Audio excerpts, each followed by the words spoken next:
करते हैं। महिला पर अत्याचार होता है, जिसने अत्याचार की उसकी रक्षा हो रही है। समस्या है उसको हल करना है। आज मोदी जी की नियत क्या है, आपकी सांसद की नियत क्या है, आप समझ लीजिए।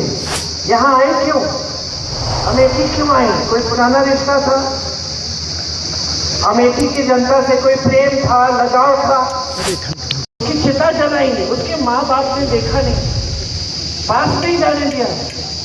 शासन प्रशासन पूरा उसके पक्ष में था, जिसने अत्याचार किया था। जब मैं मिली उसकी माँ से, फूट फूट के रोने लगी। कहीं मैं अपनी बेटी को बचा नहीं पाई, लेकिन कम से कम एक बार, आखिरी बार मुझे देखने तो देते, उसे देखने भी नहीं दिया। यह है मोदी जी की सरकार, जिसमें आपकी ये सांसद है। महिलाओं की बातें करते हैं, किसानों की बातें करते हैं। किसान कितना परेशान है आज हर सामान पर। नहीं, वो तो एक ही मकसद से आई थी कि राहुल गांधी के खिलाफ चुनाव लड़ना है, चीखना चिल्लाना है, उनके बारे में झूठ फैलाने हैं, ताकि पूरा देश देखे और रोज से चीखो। पूरा देश, पूरी देश की मीडिया आके आपकी रोज रोज दिखाएंगे टीवी पे। राहुल गांधी के खिलाफ लड़ना है, राहुल गांधी को गिराना है, बस यही मकसद था और कोई मकसद ही नहीं था। आ गई, जीत गई चुनाव और आप भुगत रहे हो। आपके लिए एक काम सुना दे, एक काम सुना दे तो क्या है, एक बार मंच पे आकर ये कह दे, हमें गाली देने के बजाय यही कह दे कि भाई हमने इतने रोजगार दिए, हमने ये पाठशालाएं खोली, हमने सड़कें बनाई, हमने ये सुविधा। आवारा पशु ऐसे घूम रहा है, आपको रात रात में खेती में जाना पड़ता है।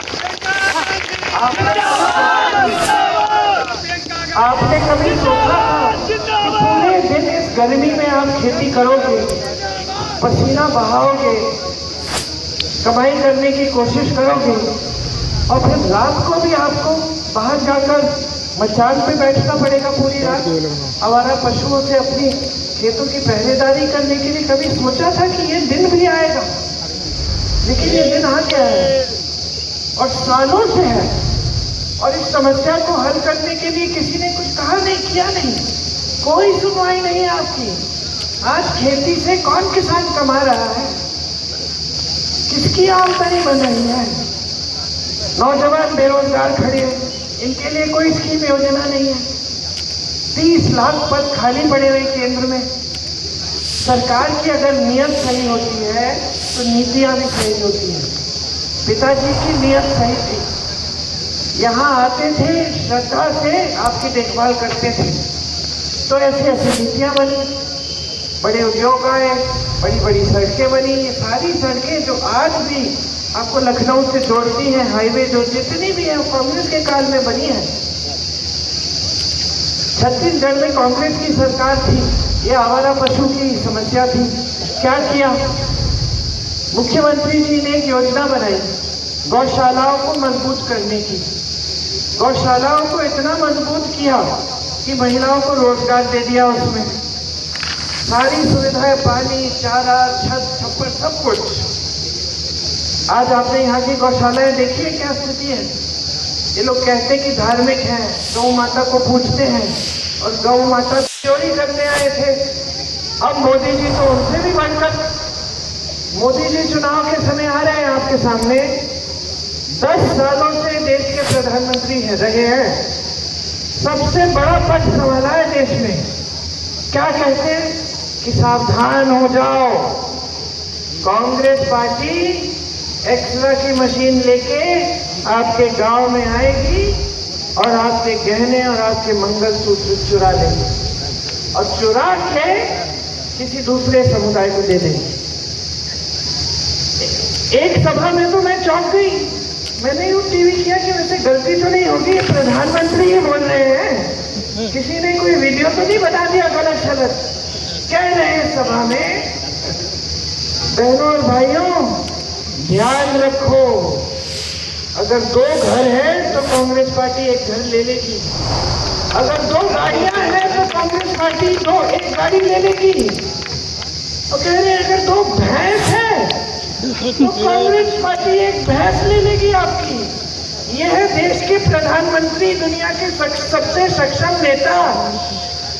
अरे देश के बड़े प्रधानमंत्री देखे हैं अमेठी और रायबरेली की जनता ने, बड़े प्रधानमंत्री देखे हैं। इंदिरा जी आती थी, अपने काम गिनवाती थी। रायबरेली आती थी, कहती थी मैंने ITI लगवाया है, मैंने ये काम किया है, रोजगार दिलवाया, आपके मकान बनाया, आपको पानी दिलवाया है। राजीव जी आते थे, कहते थे BHEL खुलवाया, HAL खुलवाया, हवाई अड्डा बनाएंगे, यहाँ पे बड़े बड़े उद्योग बनाएंगे जिससे आपको रोजगार मिलेगा। वो भी प्रधानमंत्री थे। उन्होंने कभी ऐसी फिजूल की बातें नहीं की कि आपका धर्म संकट में है, सावधान हो जाओ, कोई राजनीतिक दल आकर आपकी भैंस चुराने वाला है। ये मजाक बन रहा है आपका। ये पूरी जितनी भी इनकी नीतियां हैं बड़े बड़े खरबपतियों के लिए हैं। यहाँ सरकारी कर्मचारी खड़े, पुलिस वाले, इनसे पूछिए पुराना पेंशन मिलता है इनको? नहीं मिलता। क्यों नहीं? क्यों नहीं? कहते हैं देश में पैसे नहीं है। किसान को जब कर्ज माफ करना होता है कांग्रेस करती है, वो कहते हैं कि देश में पैसे नहीं है। ये कांग्रेस वाले झूठे हैं। और जब बड़े खरबपतियों का 16 लाख करोड़ रुपए माफ करना है तो देश में अचानक पैसे मिल गए आपको, तो अर्थव्यवस्था को कुछ नहीं हुआ। जिसके पास पहले से हजारों करोड़ों लाखों रुपए हैं, उसकी कर्ज माफ कर रहे हो किसके पैसों से? मोदी जी जेब से निकाल के दे रहे हैं, देश की जनता के देश और जनता के पैसों से। इंदिरा जी ने बैंक का राष्ट्रीयकरण किया, निजी होते थे। क्यों किया? ताकि देश के गरीब जनता जो है सरकारी बैंकों में पैसे रख पाए, और वो बैंक सरकारी थे, मतलब सरकार के पैसे हो जाते हैं, जनता के पैसे, आपके पैसे। आज वही सरकारी बैंक अडानी जी, अंबानी जी के बड़े बड़े कर्ज माफ कर रहे हैं। और एक किसान उत्तर प्रदेश में 1 लाख रुपए नहीं लौटा पा रहा, कर्ज के लिए आत्महत्या कर रहा है। बेटी की शादी करनी है, कर्ज ले रहा है। बच्चे को पढ़ाना है, कर्ज उठा रहा है। ये खेत चले जा रहे हैं, हमारा पशु कुछ उपज नहीं आ रही है, कमा नहीं पा रहा है, कर्ज चुका नहीं पा रहा है, रो रहा है। आज देश का किसान गरीबी की दलदल में फंसा हुआ है, और इस सरकार की एक ऐसी नीति नहीं है जो आपकी सहायता के लिए है। आप अपने बेटों को बड़ा करके सरहद पे भेजते हो। जवान क्या होते हैं? सब किसान के बेटे हैं। सरकार क्या करती है? अग्निवीर स्कीम लाती है। अग्निवीर में क्या है ये स्कीम? 4-5 साल नौकरी करो सेना में, घर आ जाओ फिर से बेरोजगार। अगर शहीद हो जाओ और अग्निवीर हो तो तुम्हें शहीद का दर्जा नहीं मिलेगा, अफसर को मिलेगा, क्योंकि वो बड़े परिवार से आता है, उसकी अलग पढ़ाई लिखाई होती है।